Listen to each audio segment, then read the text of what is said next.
Biz sizde аябай үмүттөнгөнбүз ушул айыл чарбадагы коррупцияга батып Мен кетпесек. колдойм бул мыйзамды. Мен коррупционер. Атазов Шайлообек Карбековичке берилет. Чоң рахмат, урматтуу төрага. Министрдин орун басары. Сиз ушул айыл чарба багытында канча жыл иштегенсиз? Саламатсызбы, Шайлообек Карбекович. Мен мамлекеттик кызматта көп жылдан бери иштейм. Айыл чарба министри болуп дайындалганыма 1 жылдан ашык качты. Рахмат. 1 жыл болду келгениңизге. Биз сизде аябай үмүттөнгөнбүз ушул айыл чарбадагы коррупцияга батып кетпесе экен деп. Бирок батканын жүрөсүз да. Сизден аябай үмүт кылчу элекпиз. Токтотпойсузбу ушундай келип элдерди ушинтип сулуу сүйлөп ушу мыйзам өткөрө турган демилгелерди. Ким сиздерге ушул асылдуулугу төмөн деген терминди, ушундай асылдуулугу төмөн экен деген жерди аныктап берди?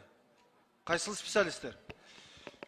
Урматтуу Шайлообек Карбекович, бул сиздердин өзүңүздөрдүн конституциялык укугуңуздар.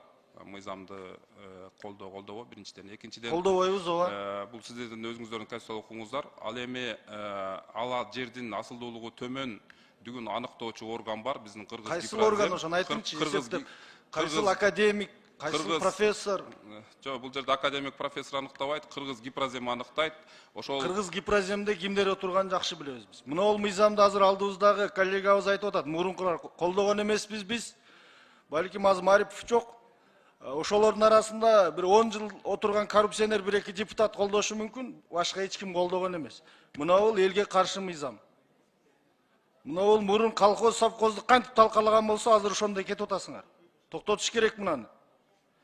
Мына сизге суроо, азыр ушул мыйзам боюнча канча жерде, кайсы район, кайсы айыл өкмөттө отурумдарды өткөрдүңөр?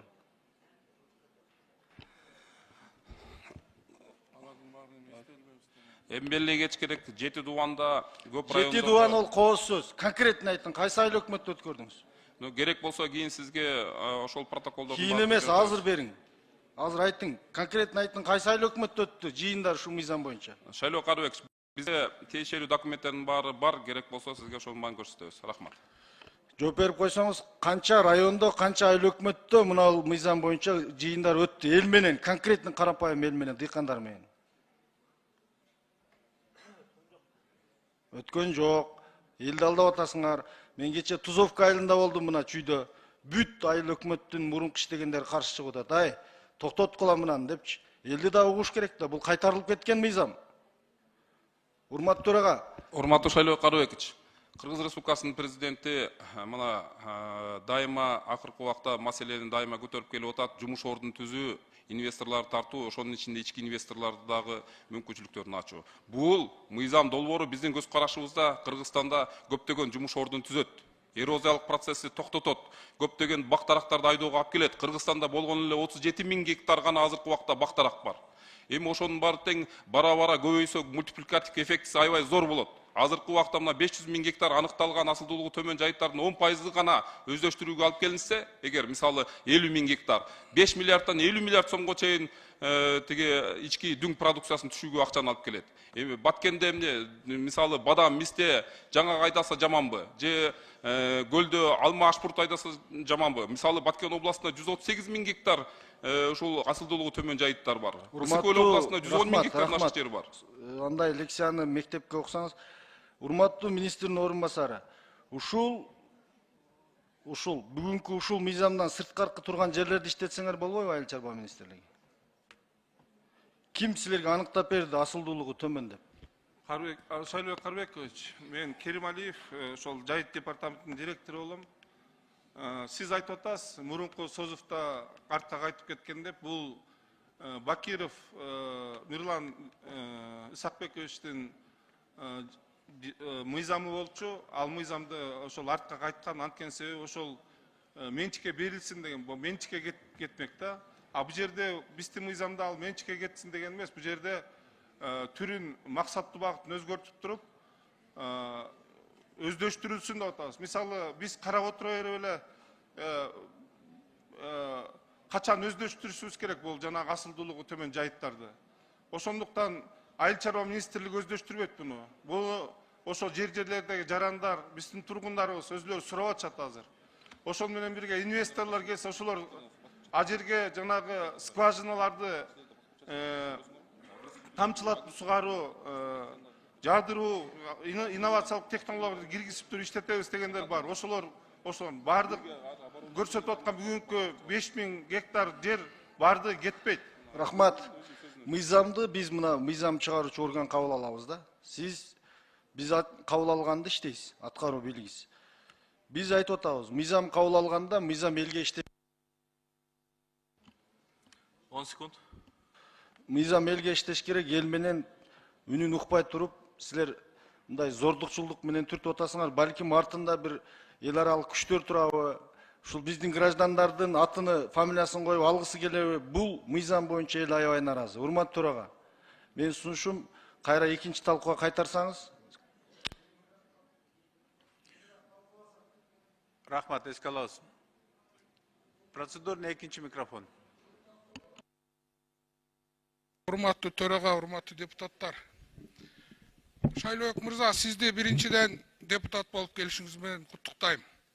Ишиңизге ийгилик, жакшылыктар алып келсин, кызмат ордуңуз элге, журтка. Сиз айтып атасыз, туура түшүндүмбү, туура эмес түшүндүмбү?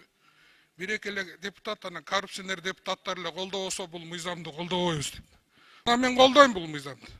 Мен коррупционерминби? Эгер туура эмес түшүнүп калсам, кечирим сурайм. Азыр стенограммадан бир карап коелу. Мен губернатор болуп иштеп жүргөндө бул мыйзам жок болгон үчүн 110 000 Ысык Көл областынын жери иштетилбей какырап таш болуп турат. Эми кичине бирибизди сыйлайлы да. Экинчи сунум чек коюп коелу, талкууга да уже 30 депутат жазылды. Сунуш өтсө, конечно. Рахмат. Рахмат.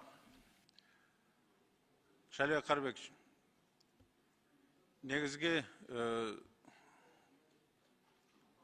маселе тура коюлат. Анткени мына бул жерде депутаттар отурат. Анан колдогондор коррупционер, колдобогондор жакшы болбош керек да.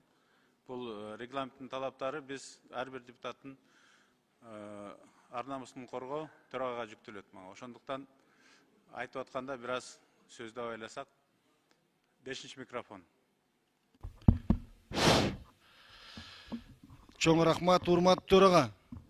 Ушул жерге келип сүйлөсүн деп бизди эл шайлаганда, элдин үнү угулсун деп. Бул укукту эч ким тартып алган акысы жок. Могу жерде депутатыбыз менин атым атап кетти. Сиз айтып атасыз, коррупционер депчи. Мен Асан Үсөн коррупционер деп атынын фамилиясын айтып элекмин. Бизге чейин 6-созукта коррупционер депутаттар бар, сунуштаган деп. Мирлан Бакиров да жок азыр, и Марипов да жок. Мына алдыбызда катар отургандар, булар кандай максаттап келип атат, эл түшүнбөй атат. Буларга ушул бир 20 000, 30 000 ел митингге чыгып, анан кийин ушул жерде тополоң болуш керек, диверсия кылып атат буларчы. Колдосоңуз колдой бериң, менин атымды айтпай. Өзүңүздүн каалооңуз. Бирок мен өзүмдүн сунушумду берип атам. Экинчи окууга кайтарып, кеңири талкуулап, элдин үнү угуган алып келели депчи. Ошол сунушумду айтып атам. Рахмат. Анан мени куттуктаганыңыз үчүн рахмат. Сизди мен атыңызды айтып коррупционер дейлекмин, бирок коррупционерлер бар. Кааласаңыз фамилиясын айтып коеюн.